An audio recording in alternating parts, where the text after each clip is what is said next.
so incredibly honored to be here with Ron Nussbaum himself. Ron, how are you today, my friend? I am doing fantastic, and thank you for having me. Thank you for being here, Ron. There's a number of reasons why I'm excited to have this conversation. One of which is that you and I were chatting before we joined, and there's just a crisis when it comes to the communication on the job site in relation to, honestly, everything that's led up to us arriving on the job site, what happens on the job site in relation to working with the customer, but then also with the back office.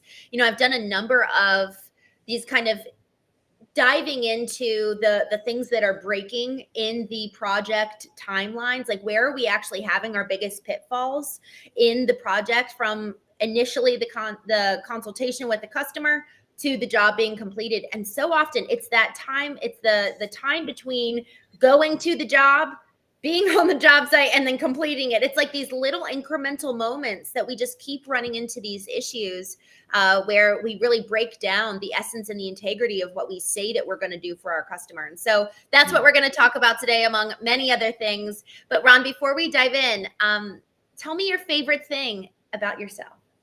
I would say my favorite thing about myself is, I'm a United States Marine. That is, I think, probably one of the best things about me.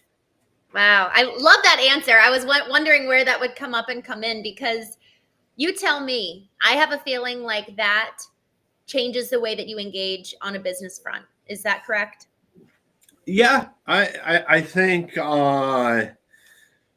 there's a lot of positives to military experience in business. There's some negatives, but there's a sense of grit and just get it done attitude that you just can't underestimate. When your plan is to never fail, but you have 5 plans to survive if you do fail, that's the kind of mentality you get when you have a veteran entrepreneur. Mm-hmm. And you've got your business, BuilderComs, and then you also have your podcast, the Construction Champions. And that's actually where we had our first conversation. And it was such a pleasure seeing you do your work. And I love seeing you now in front of the mic for being the guest. So with that, let's go ahead and talk about this crisis that we see so often on the job site. Can you talk a little bit about that in your experience and what you're seeing in terms of the problem itself? And then also, let's talk about what you're doing to fix that. Yeah. So the reason I have become the communication guru or expert is because I got tired of dealing with it. And I think everybody out there that's listening can think of a time when, if somebody just knew, if you just had a conversation with somebody about what was happening on the project, it would have went a lot smoother. And I like to tell everybody is like, I want to solve problems one time. We were scaling a residential construction company. Who were at 25 crews, trying to go to 100. I did not want to have to keep solving the same problems over and over and over again. And when it came to communication, it was one of the biggest hurdles that we had. And you touched on it earlier, is because it's very multifaceted. We're not just talking the customer communication, how with your client. We're talking a team. You're talking stakeholders. You're talking different departments within that team. Like, how do you get all of these people to actually deliver the information that the next person needs, or that is just required? That's where the biggest hiccup happens, is we don't even get required information to change hands because we can't facilitate it. We're doing nothing to actually make it happen. We do a lot of assuming. I watch this unfold now from a different perspective. I used to watch it unfold as like I was the one that was getting my ass chewed on the job sites. I was the one that was losing the revenue and the profits because of these mistakes. Now I look at it as we have a friend that just got a pool installed, and it was a complete communication disaster on both parties. I watched both sides of it not communicate effectively because there was no system, there was no process in place, and it led to a complete disaster where everybody's mad at everybody. But really, it should have never happened at all. And that is the true chaos of communication, is that it's something that should have never happened. We should have never got to a point where this actually caused the chaos. Right.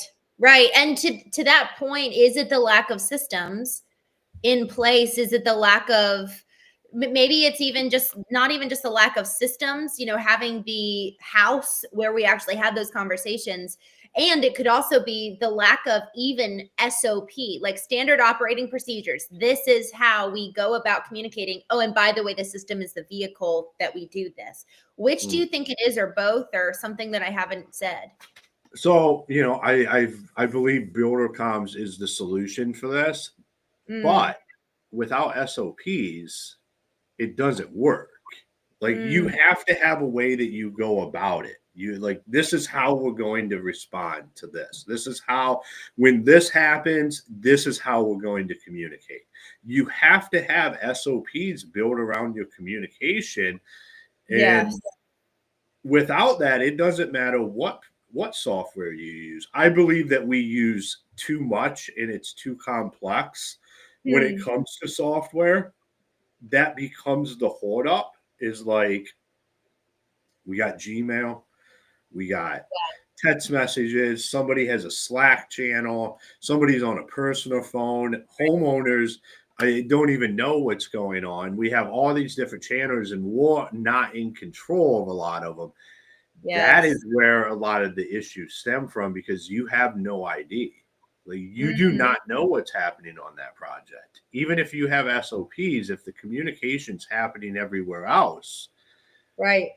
it's going to fail. It's going to break. Ron, as you're saying that, I'm considering the people listening to this, right? Other business owners, other people who are in the trades field. One of the things that I think could be most helpful for every single one of us, I've got the family painting business, and I actually was just sitting and talking with my dad about this yesterday. What is the customer journey from the second they call, from the second they fill out a form on our website? What is every single point of the customer journey? And y'all, we have to get nitty gritty and down to the bare bones of this, because to Ron's point, we can't put in a new system if we don't know where the breakage is. And so with this whole identification and examination of the customer journey, that's where we get to say, okay, first they pick up the phone and then they call us. What happens next? And I really mean this, what happens next, because we had a voicemail or a voice message that our customers were getting that was 47 seconds long before they could actually leave a voice message. That's a really long time. And we were getting people hanging up and we didn't know why. We're like, people are calling, but they're not actually converting. So we have to actually ourselves move through every single step of the customer journey, seeing, okay, let me actually do the work. Let me call. What does my team say? What's the message? Is the message consistent with what's on the website? Does our phone number even work? I've seen this happen with another client in the trades business where one of their phone numbers was broken and we had no idea for months on end because we weren't pretending to be the end customer. So we have to play the role of the customer and move through the entire process of the customer journey. And Ron, where do you see the most breakage? Because, the customer journey is pretty long, right? From picking up the phone and calling, filling out a website form to we're done on the job site. Where have you found that most companies really struggle in that customer journey? Yeah, well, that is a very broad question. Before I answer that, I want to touch on the customer journey thing and how important the conversations that you're having right now are. I used to play, if anybody's familiar with Brian Chesky, the founder of Airbnb. If you go find his 11-star experience talk that he gives, it's one of the most amazing things. And it's not long at all. I used to play it for our production. I used to play it for our sales department. And then we would have a conversation on what is an 11 install experience? Because he was talking to the team at Airbnb on what does a 5-star Airbnb experience look like, and what does an 11-star like? What like he ends at that the 11 star is Elon Musk shows up and he takes you to space like that. Yeah. Like they're this customer journey and what the experience looks like when you start to have the conversation with the people that matter, which are the people in your company. Like we can assume, like I could assume all I wanted. Once I was out of the field and I would just assume like this is what I think is happening. Yes. Until you start having these conversations with the people that are actually engaging with your customers every day, you can't really understand that customer experience and what is happening and how can you improve it. Because if you have the right people on the team, they want to do amazing things. They want to do amazing things for the customer. So they will be honest, and you have to be open to that. So I would just, if you have not listened to Brian Chesky from Airbnb, the founder, his 11-star experience, it's on YouTube. It's a short video. It would change how you think about your customer experience, and it will really motivate you. So to your original question, so there's so many places to drop the ball. I feel like there's two main ones that we drop the ball. It's in the initial, not necessarily the sale, the build. There's a lot of excitement. The client's excited. We're excited. We're closing another project. Yeah. The client is not asking questions they should be asking because they are excited. And what are we doing? We are glossing over actually answering the questions that we know they should have. We created a standardized checklist of what had to be said once you close the sale. Because we knew what customers what we knew what they would ask after the sale and what created problems. Because when somebody's buying something like a home renovation or even let's say the pool, it's all excitement. Like you're excited. I'm finally getting this done. I am going to have my dream kitchen. So not only am I going to have my dream kitchen, I found the person that's going to do it. I didn't even think this was possible. And the client, they're in dreamland. They're not thinking about the stuff you already know they should be asking, the details. And we don't convey them because we're afraid it might disrupt the sale. We want to leave that client in the dream state. And all that does is cause problems later on because we fail to communicate stuff that we know they need to know, but they don't know to ask because they're like, I got granite countertops. Like that's what they're thinking. Yeah. In the back of their mind, they know there's more questions and more information that they need to have, but they're thinking about the stainless steel appliances. They're not thinking about how many weeks could this possibly take, and what if there is overruns and it takes longer, or like the standard stuff. We don't just have these conversations proactively. We're very reactive when it comes to communication in the construction industry. And that is that's a whole road of itself on like how that kills us. The second point is when we hand it off to the next department.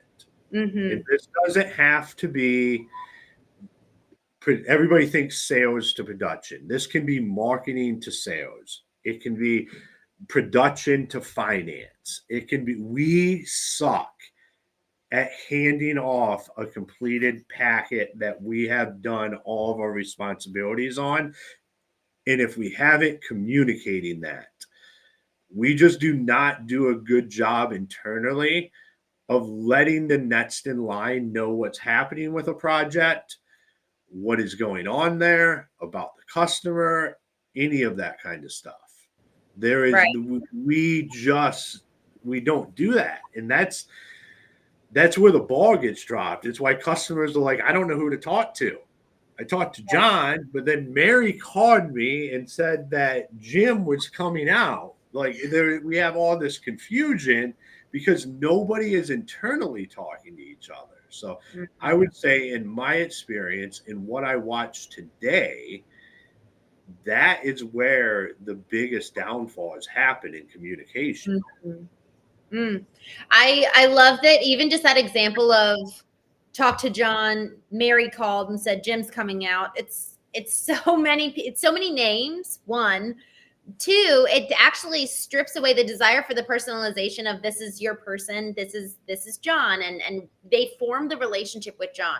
I think that that's something that we actually really forget about, is that the customer builds the rapport, the trust with the salesperson that they talk to, and then they never speak to them ever again. And a lot of, I'm sorry. Oh, no, you can continue, and then I'll put my 2 cents on this. Okay. So many times I will make the purchase because of the person I'm interacting with. And so we cannot forget that that customer is converting because of John. So how can we allow for John to pop in, pop out throughout the entire experience, so that if they've got a problem or they've got a concern, they know, well, I trust John. And that's why I chose John over Billy, rather, with that other competitor. So how do you, I know that you've got something to add on here, but I'm curious to hear your thoughts on that regard of the customer builds the trust with the salesman, but then the salesman's out. John sucks at everything past the sale. Like, I'm sorry to have to be the one that says it. Like, John sucks. We all project managers aren't good sales. I don't want them on sales calls. I don't want sales reps running projects. So what you have to do is you have to create a handoff that operates in front of that customer. John has to hand that off to who is, like, it's either going to be a field supervisor, it's going to be somebody in the operations side of things before that project starts, a project manager, and say, hey, this is who is going to run the rest of this project.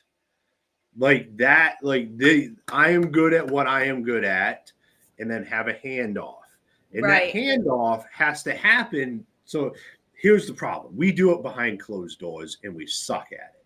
Like, I'm the sales rep, and I'm just like, here's the project. Boom, bada bang. I'm out of here. I'm moving on to the next one. Because that's what we want our sales reps doing. Mm-hmm. But what we really want them to do is to do a good handoff to the operations side and publicly do it with the client. Mm-hmm. Like, that client should be aware of, hey, this is where I'm here. If you have issues, you can call me. I'm not the one that's coming out here to paint your house. You don't want me painting your house. This isn't me saying goodbye forever. This is me putting you in the hands of somebody that can actually do what I promised you we would do. That conversation has to happen, and a handoff happens, and now that customer has a new point of contact at the company who actually understands how to run the project, and that sales rep can move on knowing that that customer is going to be taken care of and go create more customers. And that is how that should work. Because when the sales rep stays in the process and they're on the project, it literally causes nothing but problems. And nothing against them. They're great at what they do for a reason. It's just not managing a project or doing the actual work. And that is just fine. Like I said, I don't want my project managers and my guys on the job site to be the ones out selling. It's two completely different personalities. But yet we think for some reason that it can transition, but it can't. I've tried it. I have tried to make it where a sales rep will run projects from start to finish. Your responsibility. A good sales rep just doesn't have the skill set to do that. Right. Just like a good project manager doesn't have the skill set to go sell. Right. So we have to be willing to say is like, in my opinion, that customer that has all of that trust in that sales rep, and they have to be able to transition that trust to somebody else. Mm. Because if they don't, you're actually doing that customer a disservice, because that sales rep cannot handle that project and actually fulfill on what they're promising at the Right. point of sale unless they transfer that trust to the person in the company that actually can. I love that phrase, transferring trust. And in order for us to do that, I'm hearing what you're saying is that one, the sales rep actually really needs to be sure that they're selling and promising the right thing. And then two, the actually there's really three things. So first, the sales rep needs to be able to be selling and promising the right thing to set the right expectation.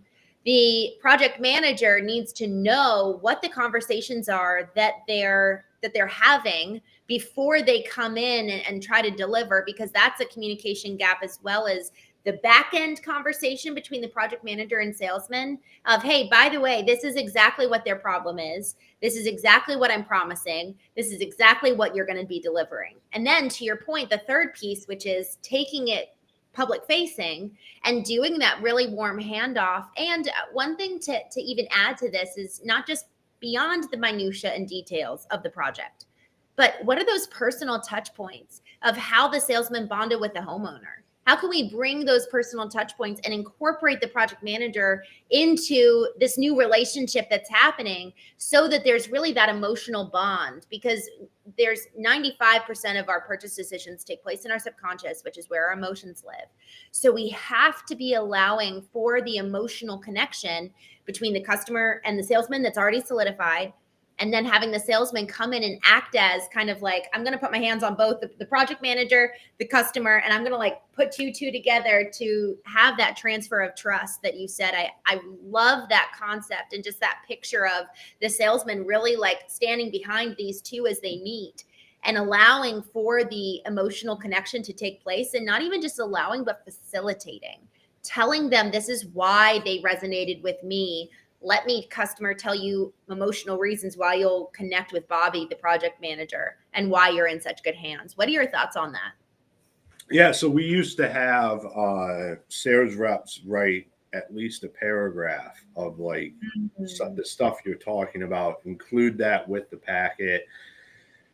Different people do. It's like we had people that loved that aspect and would write like 2 pages. And I Oh, had like three. I had people that write like 3 sentence paragraphs. Like, so you have the two extremes there. But what yes. we were just looking for was some of those details, Right. because this is the stuff you forget. We want it written down somewhere in our file. It like transfer that information to whoever's going to continue to run the project. Like, do they have dogs? What are their dogs' names? Do they have kids? Like, what else is going on in this house? Because one of the things we did understand is we are going to be the most disruptive thing that these people have ever been through in their house if they're going to stay there during it. And most of our clients stayed there during it. Very disruptive. We're going to flip their wardrobe upside down. Mhm. You want to know what's happening around that house, in that house, not in like a stalker way, but in a way that you can mitigate issues. Like, if you know people have dogs and you're the foreman showing up, you can proactively have that conversation. We are going to be coming in and out of this house all day long.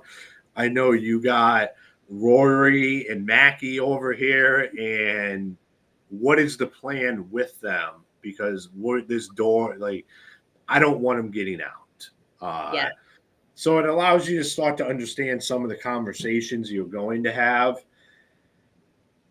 Reps matter. I like practicing this stuff. So, like, say you're a foreman and you're on the way to the project.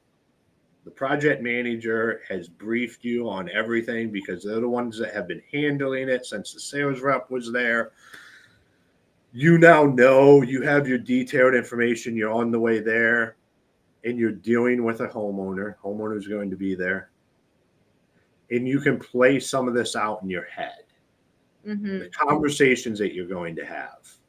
Not only have you been practicing it in production meetings, now you're practicing it off the knowledge you have, so you're putting in reps.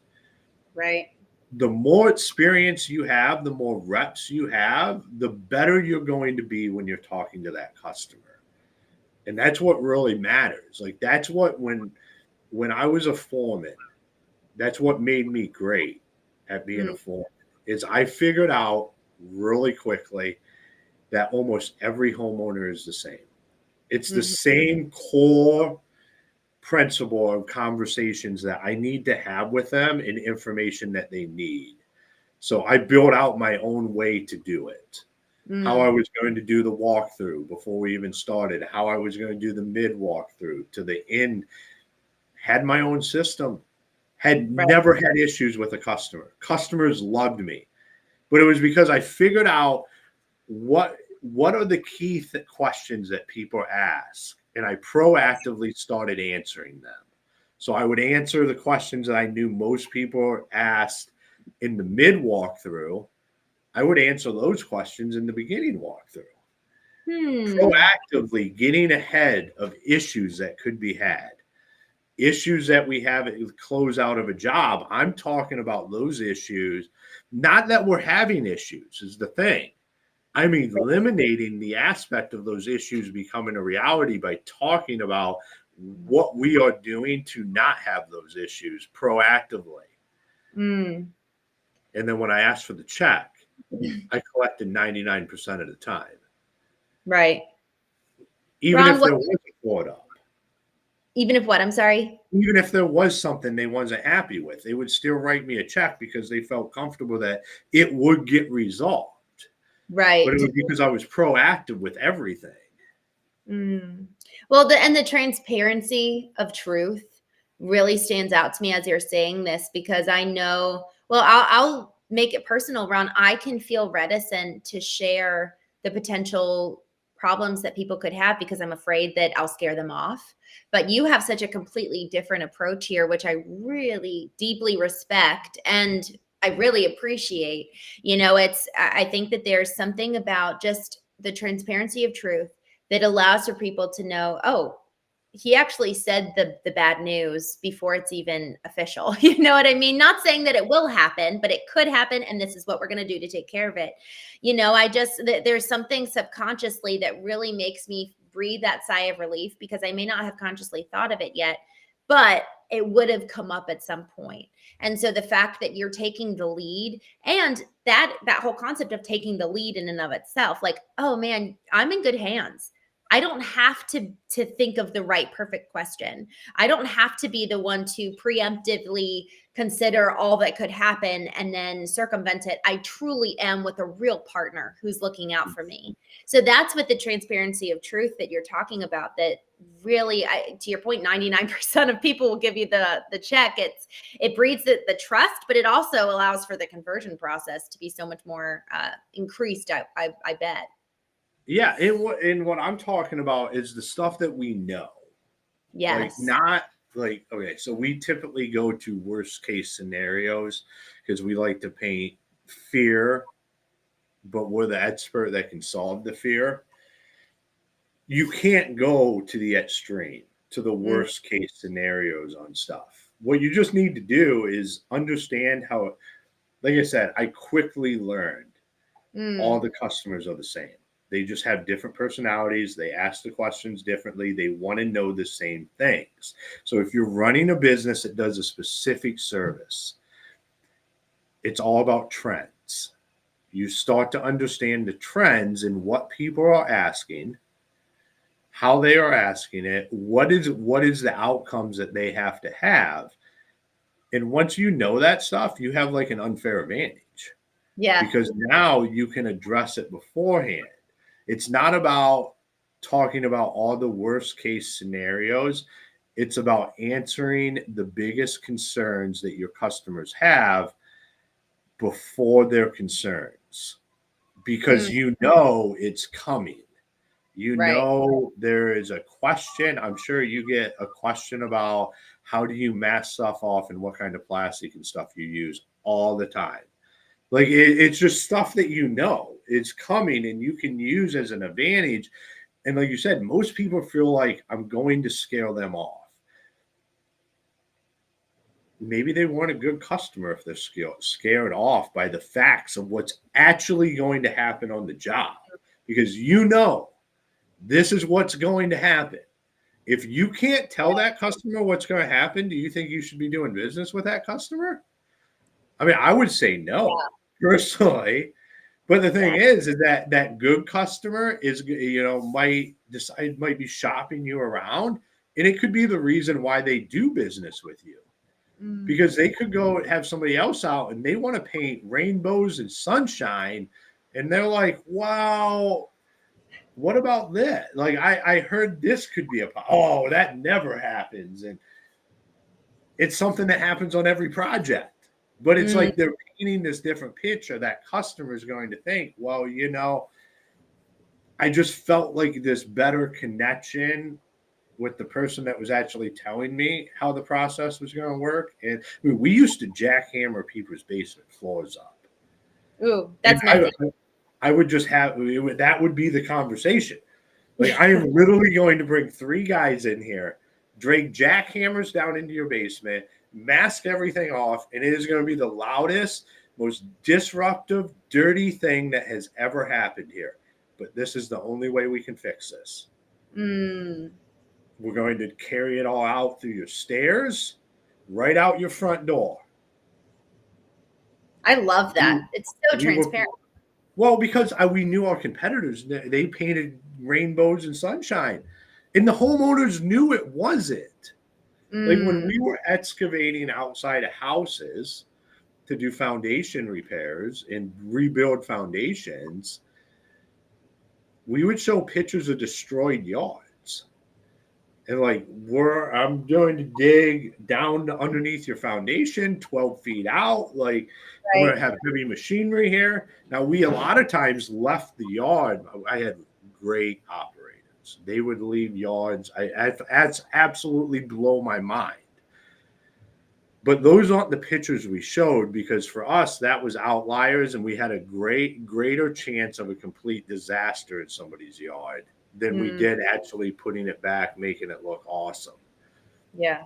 So, but when somebody shows up out there, then after you have showed the pictures of what the excavator looks like, what the yard could look like, and somebody shows up and they're like, "Oh, this will look the same when we leave," that customer is going to be like, hold on, like, I saw a pit. There is no, like, are they redoing my yard? Like, there's no way it could look the same. So that fear that we have that it might scare somebody off, Mm. actually it's probably going to drive more of the right customers to your business. And that's what a strong brand does, is that they set the expectation for the experience that someone's going to have. Because to your point of it allows for demarcation. Truth is a demarcating uh, element, right? It's a power force that comes in and it draws a line and says you're either a good customer or not a good customer. But if we're not speaking the truth, we don't stand out from our competitors. We might get bad clients, and we're ultimately not telling the truth, which comes down to our core values. We talked Mm. about this a little bit before of, well, what are the core values that drive the business? And if you're saying integrity, if you're saying truth, and you're not setting the right expectation, you're fundamentally unaligned and misaligned. So I'm curious about how you actually started to tell the truth to this level that really holds that transparency, Ron, because it is unusual. To your point, hardly any other of the other competitors are doing that. So what really propelled you to start incorporating this tactic? Same reason I built BuilderComs. Mm, I got tired of getting my butt chewed in driveways for mm, stuff that was completely avoidable. Like, when you really look at your escalated customers, it's all avoidable. Like there is not a lot that happens. Construction has a lot of uncontrollables. But as long as we can control what we can control, the uncontrollables don't get out of control. Like we look at this all wrong. Like it's all, I don't control any of this. Well, you actually control the foundation that controls the uncontrollables. Mm. And look, and I just got like I said, I'm a problem solver, and I like to solve problems permanently. I don't just want to throw a band-aid on something, because band-aids don't scale. Solutions scale. So if you're unwilling to figure out how to fix the problem permanently, then you must have a tolerance to deal with the problem indefinitely. And I just don't have that. Like I want stuff fixed. So it was like, how do I stop getting my butt chewed? How do I get my phone to stop ringing with somebody upset? And it just became like, we just have to be transparent. Like it just whatever. Like don't all sales reps ran better numbers being open than they did not. So the proof's in the number. Like this is what our customers wanted, but what mattered to me was the de-escalation, people paying when we completed the work, making sure that we were making a profit. Like a company is designed to make a profit so it can continue to provide for its employees. We can buy new equipment, new shops. We can continue to grow. Right. That's important. You know what cuts into profit more than anything in construction? Callbacks. Upset customers. 100% does nothing but eat profit. So if you're trying to figure out how do I make more in profit, let's look at how much money and time we are spending on callbacks. Because there's a great study that was done. I was just out in Vegas talking about this last year. I'll be out there, actually I'll be in Orlando this year talking about it. Is about how to eliminate callbacks. And there's this great study that was done that if something costs $10 in the design phase, to change that and fix it in the build phase costs $100. Once that, yeah, it's a 10x multiple, and I'm really going to blow your mind right now. To go back after that project is finished and change or fix something that costs $10 in the design phase will cost you $1,000 after the project is finished.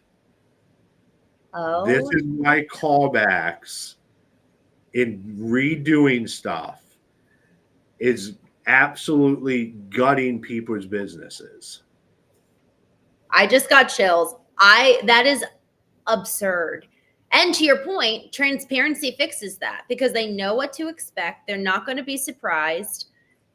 Man, I just have to say, Ron, we've talked about branding before in other conversations, and really a strong brand sets the expectation for what the experience is going to be like. And it saves all of the aftermath. It saves on canceled, because that's a whole other conversation. We don't need to get into it now, but canceled jobs, that's a whole other, man, we talk so much about getting new leads, getting new customers, but what about retaining the ones that we've actually closed and making them so happy that they don't call back? Talking about the customer journey, analyzing every single touch point. Where's there opportunity for us to do better in terms of the communication, and also do better at just really thrilling and delighting them and thrilling and delighting based on them knowing the truth. We can't thrill and delight if we don't set the baseline for what is. So the truth is paramount in this whole communication crisis. Quick question for you. You said it's not, you didn't say this exactly, but effectively, we're not fear mongering when we tell the truth. Can you share a little bit about that? Because I really appreciated that point. It's not talking about worst case scenario. It's just literally stating the facts. Yeah. So I think, I don't think, I know, is we would go out and we would be like let's take a failing foundation wall. Hmm. We would be like, oh my God, I can't even believe you're living in this house. This wall could come in right now. You know Any what? That could be an accurate statement, but it's not a statement that needs to be made. Like we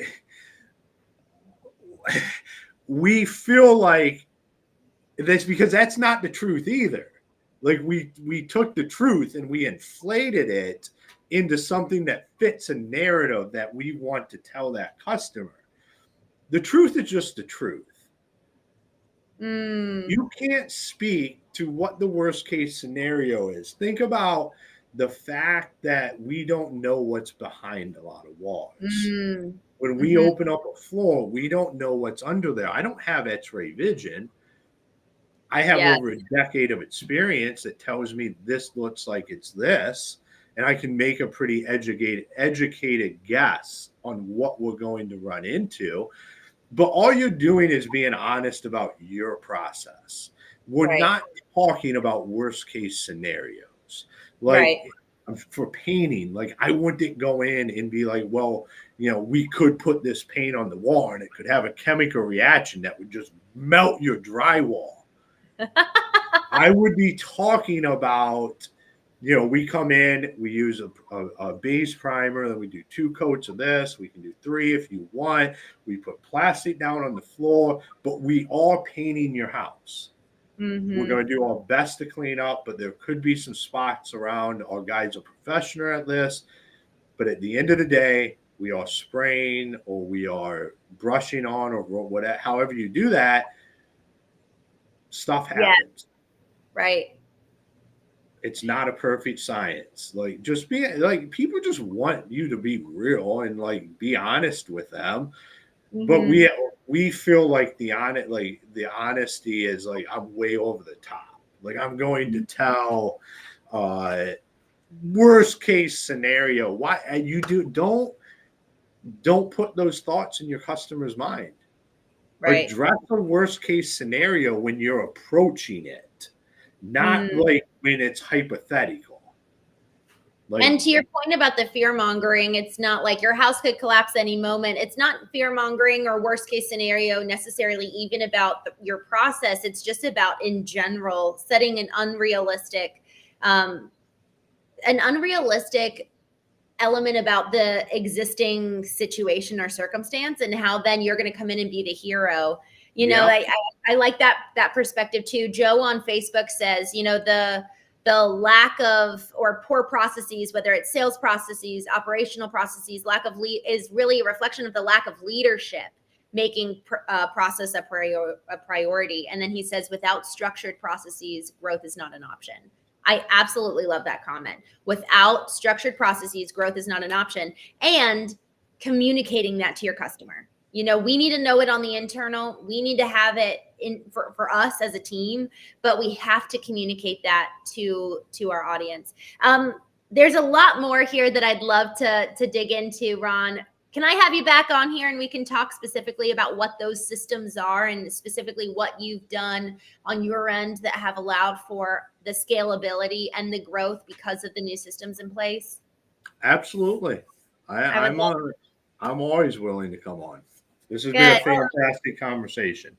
I so appreciate this. This is so important. And so often whenever we're talking on the foundation first side, coming in and looking at businesses and seeing, man, look at all these broken pieces in the customer journey, or even on the painting and finishing side from the family business, this whole process of the customer journey is something that we will never be too old for. We'll never mature out of as a business. We always need to be looking at this. So Ron, thank you for your wisdom and your insight. I'm grateful for you, my friend, and happy to have you back on hopefully soon. Yeah, absolutely.